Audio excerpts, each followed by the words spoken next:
മനസ്സ് നന്നാവട്ടെ. ഇന്ന് ജൂലൈ 3 അന്താരാഷ്ട്ര പ്ലാസ്റ്റിക് ബാഗ് വിരുദ്ധ ദിനം. പരിസ്ഥിതി മലിനീകരണത്തിൽ ഏറ്റവും അപകടകരമായ ഒന്നാണ് പ്ലാസ്റ്റിക്കുകൾ. ഉപയോഗശൂന്യമായ പ്ലാസ്റ്റിക്കുകൾ വലിച്ചെറിയുന്നതിലൂടെ അത് മണ്ണിനെയും ജലത്തെയും വായുവിനെയും ഒരുപോലെ ബാധിക്കുന്നു. പ്ലാസ്റ്റിക്കുകൾ ഇന്ന് എങ്ങും കാണാൻ സാധിക്കുന്നു. പ്ലാസ്റ്റിക് ബോട്ടിലുകൾ, ഫാസ്റ്റ് ഫുഡ് കവറുകൾ, പാൽ കവറുകൾ, ക്യാരി ബാഗുകൾ, ഉപയോഗശൂന്യമായ പേനകൾ, ഇലക്ട്രോണിക് ഉൽപ്പന്നങ്ങൾ, എന്തിനു കൂടുതൽ പറയുന്നു, ഉപ്പ് മുതൽ കർപ്പൂരം വരെ ഇന്ന് പൊതിഞ്ഞു വരുന്നത് പ്ലാസ്റ്റിക് കവറുകളിലാണ്. കാർമൽ ഗേൾസ് ഹയർ സെക്കൻഡറി സ്കൂളിലെ +2 NSS വോളണ്ടിയർമാർ പ്ലാസ്റ്റിക്കുകൾ കൊണ്ട് കരകൗശല വസ്തുക്കൾ നിർമ്മിക്കുകയും ചെടികൾ നട്ടുപിടിപ്പിക്കുവാനായി ഉപയോഗിക്കുകയും തുടങ്ങിയ പ്രവർത്തനങ്ങൾ ചെയ്യുകയുണ്ടായി.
െതിരെ നമുക്ക് എന്തൊക്കെ ചെയ്യാൻ സാധിക്കും? നമ്മുടെ നിത്യജീവിതത്തിലുള്ള പ്ലാസ്റ്റിക്കിന്റെ ഉപയോഗം പരമാവധി കുറയ്ക്കുക. യാത്ര ചെയ്യുമ്പോൾ വെള്ളം നമ്മൾ തന്നെ കരുതുക. പുറത്തുനിന്ന് പ്ലാസ്റ്റിക് ബോട്ടിലുള്ള വെള്ളങ്ങൾ വാങ്ങാതിരിക്കാൻ ശ്രമിക്കുക. പ്ലാസ്റ്റിക് കൊണ്ട് നിർമ്മിച്ച വസ്തുക്കൾ ഉപയോഗിക്കില്ലെന്ന് തീരുമാനിക്കുക. വലിച്ചെറിഞ്ഞ നിലയിൽ കാണപ്പെട്ട പ്ലാസ്റ്റിക് മാലിന്യങ്ങൾ സ്വീകരിച്ച് അതിൽ സംസ്കരിക്കാൻ തയ്യാറാകുക. അതുകൊണ്ട് നമ്മുടെ ഭൂമിയെ സംരക്ഷിക്കേണ്ടത് നമ്മുടെ കടമയാണ്.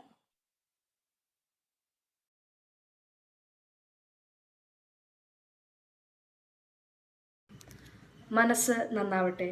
ഞാൻ Athmamariya Mathew, Carmel girls higher secondary സ്കൂളിലെ NSS വോളണ്ടിയറാണ്. ഇന്ന് July 3 international plastic bag free day. Plastic ഉപയോഗത്തിൻ്റെ വിവിധ മോശഫലങ്ങൾ നമ്മളുമായി പങ്കുവയ്ക്കാൻ സമൂഹത്തിലെ വിവിധ മേഖലകളിൽ പ്രവർത്തിക്കുന്ന ഏതാനും ചിലർ നമ്മോടൊപ്പം ചേർന്നിട്ടുണ്ട്. അവരുടെ അനുഭവങ്ങളിലേക്ക് നിങ്ങളെ ഞാൻ ക്ഷണിക്കുന്നു.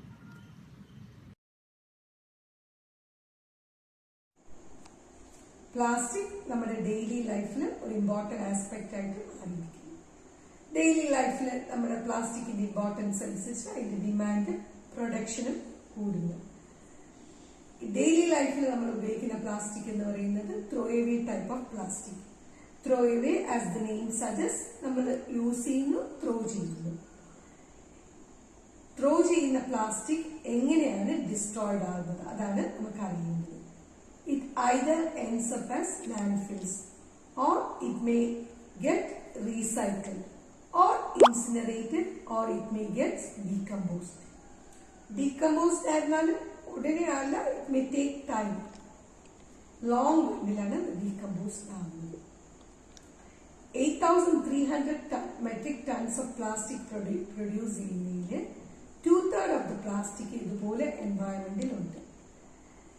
റീസെന്റ് സ്റ്റഡി അമേരിക്കയിൽ റിവീൽ ചെയ്ത് എന്താണെന്ന് വെച്ചാൽ 9 out of 10 ഇൻഫൻസ് അവരുടെ ബ്ലഡില് ഈ ടോക്സിക്കിന്റെ കെമിക്കൽ കമ്പണൻസ് കാണുന്നുണ്ട്.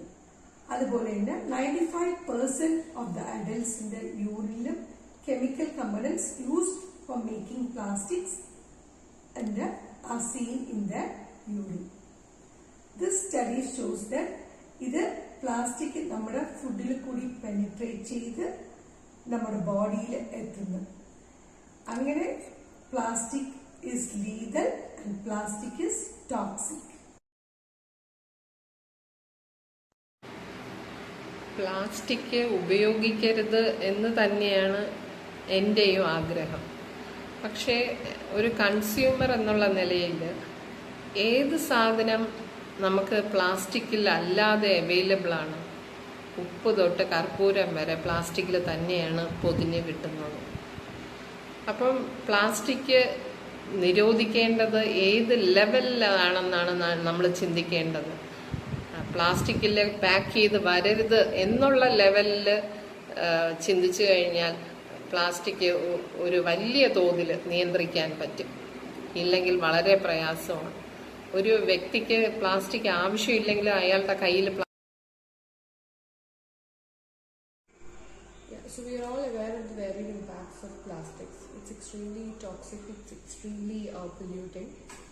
But at the same time, I'd say that a greater threat could be its contribution to global warming and climate change.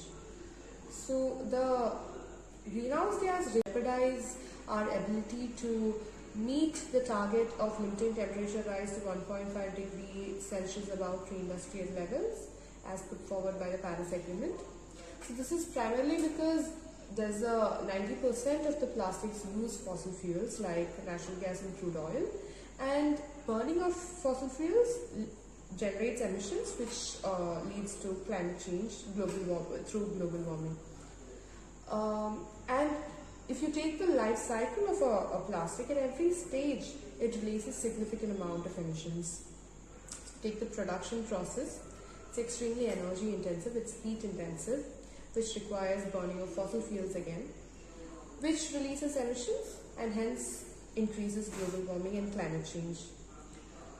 Other stages like decomposition, incineration of plastics, all of this releases significant amount of greenhouse gases into the atmosphere.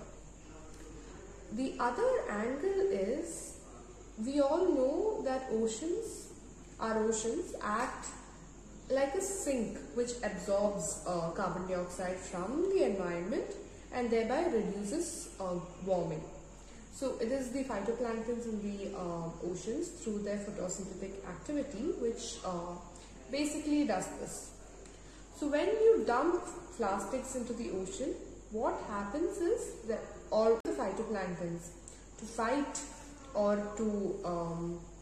fight warming or to absorb carbon dioxide through photosynthetic activity is inhibited by plastics, because there are studies which argue that plastics attach to the phytoplanktons, inhibiting their growth.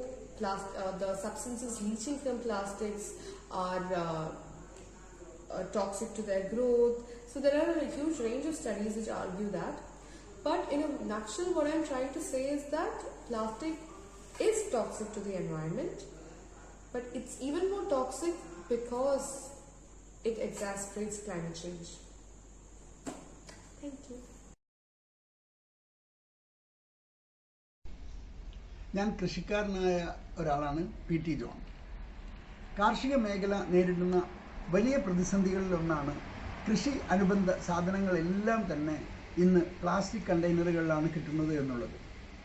അത് രാസവളങ്ങളാണെങ്കിലും കീടനാശിനികളായാലും even നമ്മുടെ ചകിരിച്ചോറ് പോലും പ്ലാസ്റ്റിക്കിലാണ് കൃഷിക്കാർക്ക് കിട്ടുന്നത്. അതുകൊണ്ട് തന്നെ ഈ pesticide, herbicide, വീഡിസൈഡ്, fungicide ഇതുപോലെയുള്ള എല്ലാ വിഷജന്യ കെമിക്കലുകളും വരുന്ന പാത്രങ്ങൾ അത് അശ്രദ്ധയോടുകൂടി കർഷകരും ഉപയോഗിക്കുന്നു എന്നുള്ളത് കൊണ്ട് അവർക്ക് അതിൻ്റെ ഗൗരവം മനസ്സിലായിട്ടില്ലാത്തത് കൊണ്ട് എവിടെയെങ്കിലുമൊക്കെ വലിച്ചെറിയും. അത് മണ്ണിനെ വിഷമയമാക്കും. അത് പുഴയിലും തോട്ടിലും എത്തും. പുഴയിലും തോട്ടിലും എത്തുക എന്ന് പറഞ്ഞാൽ സ്വാഭാവികമായും നമ്മുടെ കുടിവെള്ളത്തിലേക്ക് പോലും അത് എത്തുന്നു എന്നുള്ളതാണ് നമ്മൾ മനസ്സിലാക്കേണ്ടത്. ആ തരത്തിൽ പ്ലാസ്റ്റിക് നമ്മുടെ ദൈനംദിന ജീവിതത്തിൻ്റെ മുന്നോട്ടുള്ള എല്ലാ ഗതിക്രമത്തെയും തടസ്സപ്പെടുത്തുന്ന ഒന്നാണ് എന്ന് നമ്മൾ മനസ്സിലാക്കണം. ഇനി ഇതിനെ തടയാൻ നമ്മൾ വിചാരിച്ചാൽ തന്നെ അത്ര എളുപ്പമല്ല. കാരണം ഇന്ത്യ രാജ്യത്ത് പ്ലാസ്റ്റിക്കും പ്ലാസ്റ്റിക് അനുബന്ധ സാധനങ്ങളും ഇറക്കുമതി ചെയ്യാൻ അധികാരമുള്ള ഒരേ ഒരു കമ്പനിയേ ഉള്ളൂ, അത് റിലയൻസ് ആണ്. അതുകൊണ്ട് തന്നെ അവരുടെ താല്പര്യങ്ങൾക്കനുസരിച്ചാണ് ഭരണകൂടങ്ങൾ തീരുമാനങ്ങൾ എടുക്കുന്നത്, ജനങ്ങളുടെയോ പ്രകൃതിയുടെയോ താല്പര്യങ്ങൾക്കനുസരിച്ചല്ല എന്നും നമ്മൾ മനസ്സിലാക്കണം. അതുകൊണ്ട് നമുക്ക് ഗവൺമെൻറ്റുകളോടും ഭരണകൂടങ്ങളോടും മാത്രമല്ല കോർപ്പറേറ്റുകൾക്കെതിരായും നമ്മളുടെ സമരമുഖം ഉയർത്തേണ്ടതുണ്ട് എന്നാണ് എൻ്റെ അഭിപ്രായം. എല്ലാവർക്കും സ്വാഗതം. എൻ്റെ പേര് അനിൽ ജോസ് എന്നാണ്. എറണാകുളത്താണ്. ഞാനൊരു ബയോമെഡിക്കൽ എഞ്ചിനീയറാണ്. ഡോക്ടർമാരെ പരിശീലനം, സ്റ്റാൻഡേർഡൈസേഷൻ, സർട്ടിഫിക്കേഷൻ ഇത്തരം വർക്കുകളാണ് ഞാൻ കേരളത്തിൽ ചെയ്തുകൊണ്ടിരിക്കുന്നത്. ഇന്ന് ലോക പ്ലാസ്റ്റിക് വിരുദ്ധ ദിനമായതുകൊണ്ട് ഒരു മെസ്സേജ്. പല കണ്ടുപിടുത്തങ്ങളും പിന്നീട് നമുക്ക് മനുഷ്യർക്ക് പ്രകൃതിക്ക് ഭയങ്കര ദോഷകരമായി വന്നതിൻ്റെ ഒരു ഉദാഹരണമാണ് നമ്മുടെ ഈ പ്ലാസ്റ്റിക്. വളരെ എളുപ്പമാണ് ഉപയോഗിക്കാൻ, പക്ഷേ അത് പിന്നീടുണ്ടാക്കുന്ന അപകടങ്ങൾ വളരെ കൂടുതലാണ്. അപ്പോൾ നമുക്കൊരു കുഞ്ഞു കാര്യം ചെയ്താലോ ഇന്ന് മുതൽ എല്ലാവരും ഈ കടലാസ് കൊണ്ടുണ്ടാക്കിയ വിത്ത് പേന എന്ന് പറഞ്ഞ് നിങ്ങൾ കേട്ടിട്ടുണ്ടാവും. മിക്കവാറും ഭിന്നശേഷിക്കാർ അതൊരു പ്രൊജക്റ്റായിട്ട് എടുത്ത് ചെയ്ത് കൊണ്ടിരിക്കുന്നതാണ് അവരുടെ ജീവിതമാർഗ്ഗത്തിന് വേണ്ടി. നമുക്ക് എല്ലാവർക്കും ഓരോ വിത്ത് പേന മേടിച്ച് ഇന്ന് മുതൽ പേന അതാക്കിയാലോ. അതുകൊണ്ട് പല ഗുണങ്ങളുണ്ട്. അത് ഉപയോഗശൂന്യമായിട്ട് നമ്മൾ വലിച്ചെറിയുന്ന സമയത്ത് അതൊരു തൈയായിട്ട് മുളച്ചു വന്നോളൂ എവിടെയെങ്കിലും. എന്ന് മാത്രമല്ല പ്ലാസ്റ്റിക്കിൻ്റെ ഉപയോഗം നമുക്ക് അത്രയ്ക്കും കുറയ്ക്കാൻ പറ്റും. ഒന്ന് ശ്രമിച്ചു നോക്കിയാലോ? നോക്കല്ലേ? Thank you. Good day. പ്ലാസ്റ്റിക്കിൻ്റെ വിമുക്തി ഉത്തരമില്ലാത്ത ഒരു ചോദ്യചിഹ്നമായി ഇന്നും നിലനിൽക്കുന്നു. വരും തലമുറയ്ക്ക് ഇവിടെ വാസം സാധ്യമോ? നന്ദി.